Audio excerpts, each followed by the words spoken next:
जेव्हा शिवसेना भाजप युती होती तेव्हा भाजप हा हिंदुत्ववादी पक्ष वाटत होता आणि आता युती नाही तर काँग्रेसवर प्रेम उफाळून येते। शिवसेना नेते दीपक केसरकरांचा संजय राऊतांवर हा निशाणा आहे। पंतप्रधान मोदींमुळे देशाच्या विकासाला नवी गती मिळाली आहे, दीपक केसरकरांचं हे वक्तव्य आहे।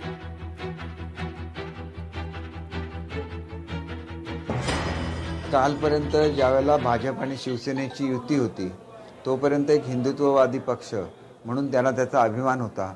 आज आपल्याबरोबर ते नाहीत, त्याच्यामुळे त्यांचं काँग्रेसवरचं प्रेम उतू जातंय। भाजप आणि विशेषतः नरेंद्र मोदीजींनी देशाच्या विकासाला नवीन गती दिलेली आहे आणि त्याच्यामुळेच आज बलशाली भारत उभा राहिलेला आहे, याची जाणीव सर्वांनीच ठेवली पाहिजे।